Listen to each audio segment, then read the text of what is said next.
periodo comprendido entre los siglos X y XVIII en Europa estuvo marcado por profundas transformaciones en los ámbitos político, económico y social. Entre estos cambios, dos fenómenos interrelacionados desempeñaron un papel central en la configuración de la historia europea moderna: el auge de las monarquías absolutas y el predominio de la teoría económica conocida como mercantilismo. Estos dos procesos no solo ocurrieron de manera simultánea, sino que también se reforzaron mutuamente.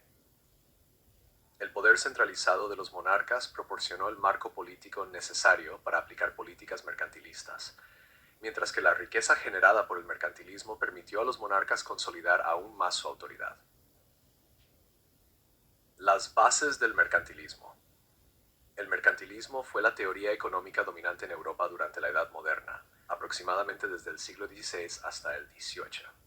En esencia, el mercantilismo sostenía que la riqueza de una nación se medía por la cantidad de metales preciosos, principalmente oro y plata, que poseía.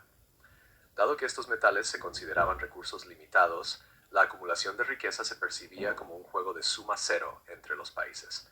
Lo que ganaba una nación lo perdía otra. Para acumular riqueza, los mercantilistas defendían la necesidad de lograr una balanza comercial favorable, es decir, exportar más de lo que se importaba. Esta estrategia implicaba fomentar las industrias nacionales, regular el comercio, imponer aranceles a los productos extranjeros y adquirir colonias. La expansión colonial era un componente fundamental del mercantilismo, ya que las colonias proporcionaban materias primas y servían como mercados cautivos para los productos manufacturados de la metrópoli. Pensadores económicos como Jean-Baptiste Colbert en Francia y Thomas Moon en Inglaterra defendieron estas ideas en sus respectivos países, promoviendo una fuerte intervención del Estado en la economía. A diferencia del liberalismo económico moderno, el mercantilismo apostaba por el control estatal, el nacionalismo económico y la subordinación de los intereses económicos al poder del Estado. Contexto político: el declive del feudalismo.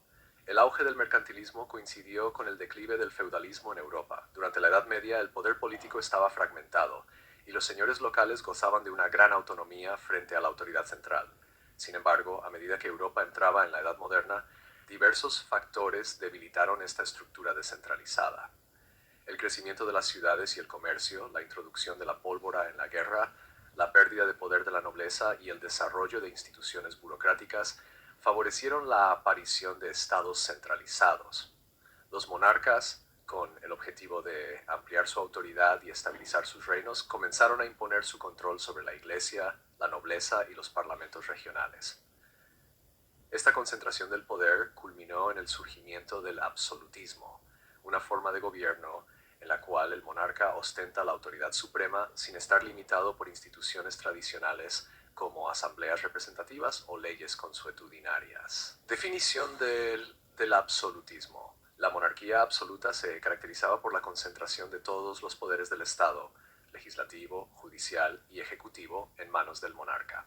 El rey era visto como representante de Dios en la tierra y solía reclamar su derecho divino a gobernar, es decir, su autoridad era considerada voluntad divina. A diferencia de los monarcas constitucionales, los monarcas absolutos gobernaban sin restricciones legales significativas. El ejemplo más emblemático del absolutismo fue Luis XIV de Francia, conocido como el Rey Sol, quien reinó entre 1643 y 1715. Su famosa frase, «L'État, c'est moi», el Estado soy yo, resume perfectamente la esencia del absolutismo.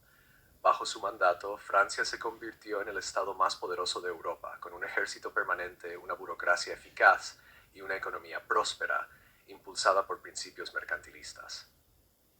La relación entre mercantilismo y absolutismo.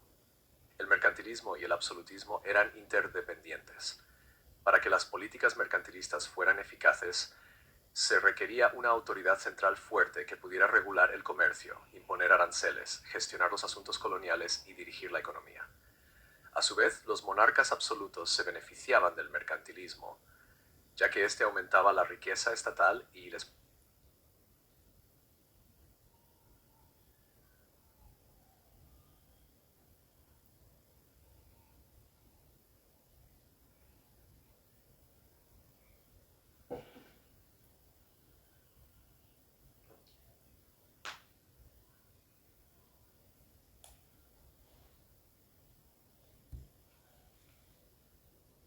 Aquí tienes el texto copiado íntegramente.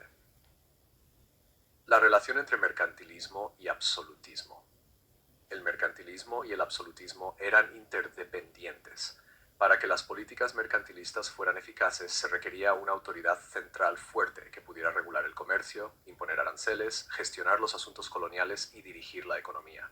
A su vez, los monarcas absolutos se beneficiaban del mercantilismo, ya que éste aumentaba la riqueza estatal y les proporcionaba los recursos necesarios para mantener su poder. En Francia, Jean-Baptiste Colbert, ministro de Finanzas de Luis XIV, llevó a cabo un ambicioso programa de reformas económicas basado en el mercantilismo. Aumentó los aranceles a los productos extranjeros, subvencionó industrias clave como la textil, mejoró la infraestructura y fundó compañías comerciales para explotar los mercados coloniales.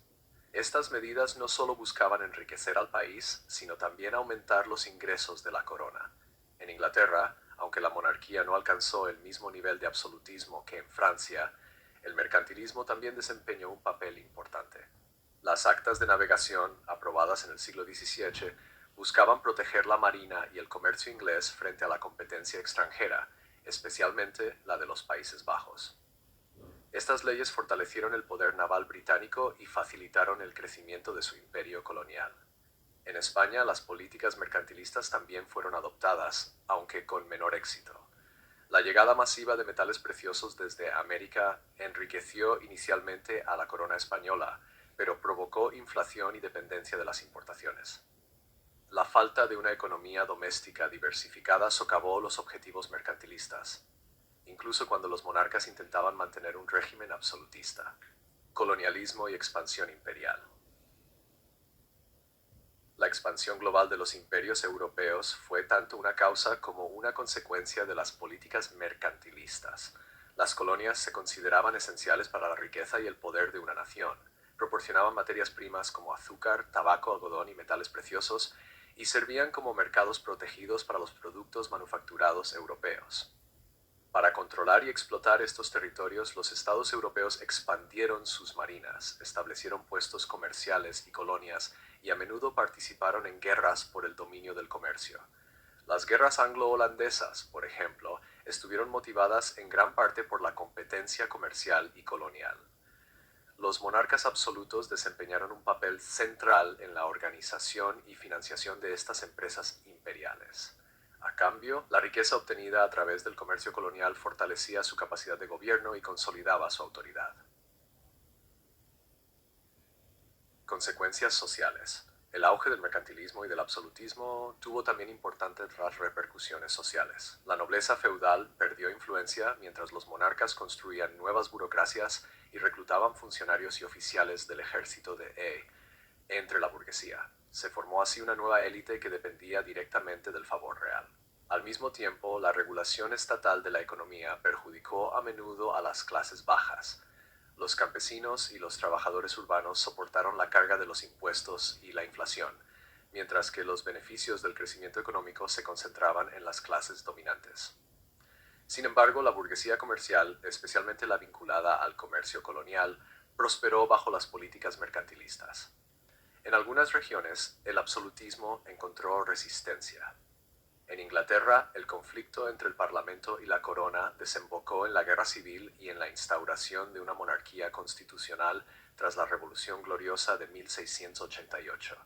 Esta ruptura con el absolutismo tendría consecuencias decisivas en el desarrollo del pensamiento político y económico liberal. El ascenso de las monarquías absolutas y la hegemonía del mercantilismo fueron fenómenos fundamentales de la Europa moderna. Ambos procesos estuvieron profundamente entrelazados. El absolutismo proporcionó la autoridad necesaria para implementar el mercantilismo y este fortaleció el poder del Estado al aumentar su riqueza y recursos. Aunque el mercantilismo sería eventualmente reemplazado por el liberalismo económico y el absolutismo cedería ante las revoluciones democráticas, su legado perdura. Los estados centralizados, los imperios coloniales y las rivalidades económicas de la Edad Moderna sentaron las bases del sistema mundial contemporáneo. Por ello, el estudio del mercantilismo y el absolutismo es clave para comprender el origen de las estructuras políticas y económicas actuales.